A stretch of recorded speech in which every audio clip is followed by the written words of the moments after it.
没想到连穆师傅都不知道这是一道何方势力，难道也是类似像神州皇国这般拥有独立的一个世界？然而萧炎的这种猜想便是被内塔之主否决了。这应该不大可能，在整个神州之中能够拥有独立世界的也就只有这方皇国而已。至于刚刚那些陌生面孔所在的势力，我想应该并不是独立一个世界。那既然不是独立世界的一方势力，为何他们的面孔如此的陌生呢？萧炎在这一次进入神州皇国之后，愈发觉得诸神万界之中的势力似乎并没有想象那般简单。就好比拿神州皇国来说，如果不是这一次神脉会的举行，他们真的不知道在神州之地的中心还有如此一方独立的皇国。从开始到现在，萧炎他们也遇上了两起让他感到匪夷所思的事情。一是那位阴沉诡异气息的黑衣男子，二是刚刚那群散发着特殊元素气息的未知势力强者。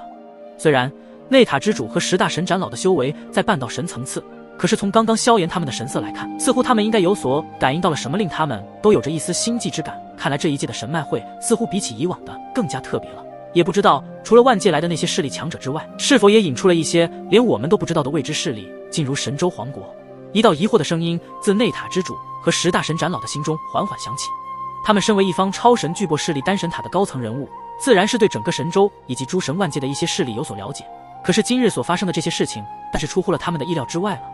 萧炎，我也感觉到这一次的神脉会有些并不简单，大家可都要小心一点。除了万界的势力强者之外，似乎还有个别另类的未知势力也参加了此次的神脉会，就是不知道他们的目的究竟是神脉会还是其他。内塔之主的脸上浮现一抹认真严肃的姿态，毕竟他们身处不被他们所了解与管辖的独立世界中，还是小心一些比较好。萧炎、灵动沐尘和花仙子云韵自然明白内塔之主的担忧，所以他们也立马点点头，不再放松警惕，因为很有可能就有一场风暴立马被打响。萧炎、灵动沐尘等一行人走出了喧闹的长长街道，眼前景象顿时一变，繁华褪去，露出了沉稳而充满各式各样的竞技阁楼。高耸入云的竞技阁楼以金铁和金石铸成，凌空挑起，宛若天地间最坚韧的拳锋，挑战着苍穹的权威。在这竞技阁楼内，时不时有神奇强者从阁楼中飞身而出，身形如电，划破长空，与人交手，轰鸣之声不绝于耳。他们的招式宛如狂风暴雨，激烈的令旁观者心惊胆战，每一个动作都蕴含着摧山倒海的力量。而这些参加竞技的胜利者将会获得由竞技阁楼给出一些丰厚的奖励，这些奖励有让神力得到提升，也有让自身的神体变得更加强悍如丝等等效果。而在竞技阁楼的旁边就是一座神迹的宫殿，更是以稀世之材镶嵌着神兽之骨，散发着悠悠的光芒，仿佛凝聚了某种强大的力量。巍峨的竞技阁楼与神迹宫殿傲然矗立，构筑成一个气势恢宏的武者圣地。神迹宫殿门前矗立着一座用整块晶石雕琢而成的价目碑，上面刻着进入的门槛要求5000万圣元。这高昂的价格足以让大多数的神奇强者望而却步，这就相当于5亿枚神器丹了。只有真正的财大气粗的神奇强者才有可能一窥其中那些强大的神迹功法。神迹宫殿内部灯火通明，神迹功法的图谱在墙上一一展现，仿佛星辰在夜空中闪烁。从初级绝世神迹到顶级绝世神迹，每一幅图谱都散发着迷人的光彩。这些神迹功法散发出的惊人威能，他们等待着有缘人的发现，等待着被赋予新的生命和力量。所以萧炎他们也并没有进去神迹宫殿，毕竟他知道要想获得那超越顶级绝世神迹的神迹功法，恐怕只有在即将到来的神脉会上以神脉品出现。萧炎站在神迹宫殿的边缘，准备告别这片充满奥秘的地方时，忽然一股猛烈的能量波动自神迹宫殿的最深处爆发而出，宛如无形的龙卷风般对着萧炎席卷而来，空气中弥漫着一种让他有些熟悉的力量。什么情况？萧炎的心猛地一紧，感受到了一种被特别选定的感觉，仿佛这道神迹波动只对他一人展现其威。他眉头紧锁，目光中透露出一抹不解和警惕。神迹宫殿中的其他神奇强者都未察觉到这突如其来的变故，只有萧炎，他的身体似乎与这股力量产生了某种共鸣，一种说不出的熟悉感涌上心头。让我看看你究竟是什么神迹功法。萧炎立马释放出与之共鸣的力量，试图追溯这股神迹气息的来源，却发现它如同幽灵般飘忽不定，难以捉摸。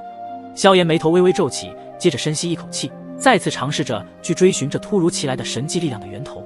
可是依旧无法准确地将其抓获，似乎那道神迹是刻意引起萧炎的注意，让他进入神迹宫殿中。刚刚萧炎的异常举动也让得众人感到疑惑，而站在萧炎旁边的云韵一脸关切地问道：萧炎怎么了？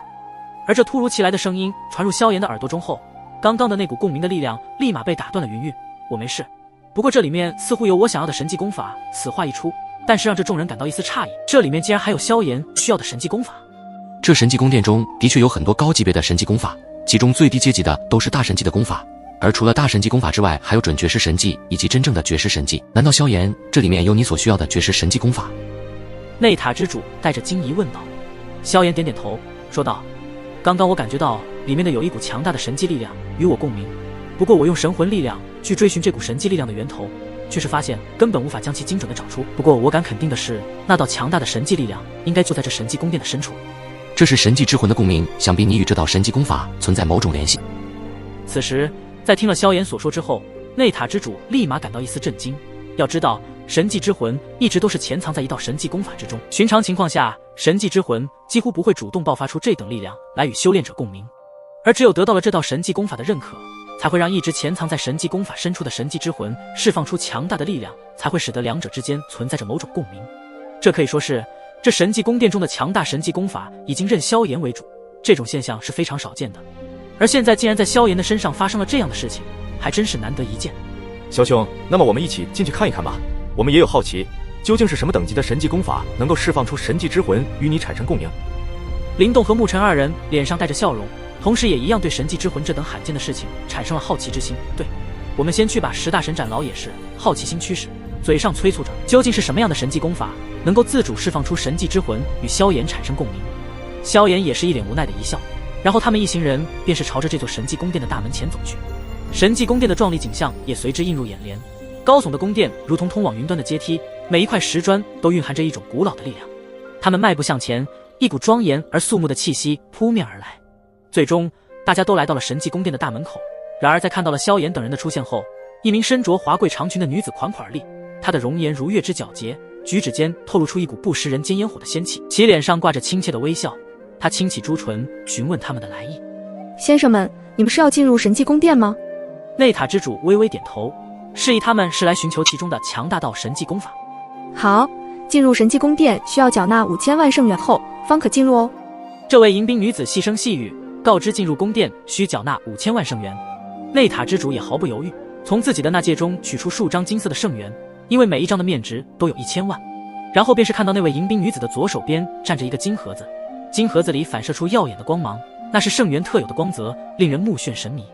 内塔之主将自己手中的5000万圣元投入在了那个金盒子中，随着圣元的投入，那金盒子似乎被触动了某种机关，只见一道光芒闪过，神迹宫殿的大门缓缓开启。众人的眼前一片璀璨，仿佛即将踏入一个未知而又令人神往的世界一般。随着宫殿大门的开启，一股温暖的光芒洒在众人的身上，他们仿佛被一种无形的力量包裹，心中的不安与迷茫逐渐消散。当他目睹内塔之主缴纳了5000万圣元后，眉眼间掠过一丝惊喜，随即深深一礼，声音柔和而充满敬意。先生们，请随我来。他的引导如同春风拂过水面，温柔且不失庄重。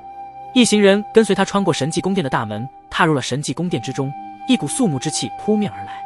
他们来到了一个宽敞的殿堂，殿堂中央摆放着一座巨大的石台，石台上刻满了奇异的符文，闪烁着幽幽的光芒。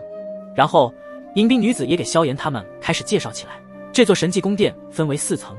这里是第1层的殿堂，里面基本上都是大神迹等级的功法。女子的声音回荡在寂静的空间中。这里每一层都代表着不同的神迹功法等级，你们可以在这一层感受到那些大神迹功法散发出来的涌动气息。第1层殿堂宽敞明亮，空气中弥漫着淡淡的神迹气息，一排排架子上摆放着厚重的神迹功法的典籍，每一页都记载着大神迹的精髓。众人凝视着这些功法，虽然大神迹很厉害，但也已经不适合他们这些半道神以及大道主神。而迎宾女子能够在神迹宫殿中，自然有一些独门的眼光，她也早就看出了萧炎、灵动、沐尘这一行人的实力无比的强大，所以这第1层的大神迹功法并不适合他们。然后就继续带着萧炎他们穿过一道道曲折的长廊，他们来到了神迹宫殿的第2层。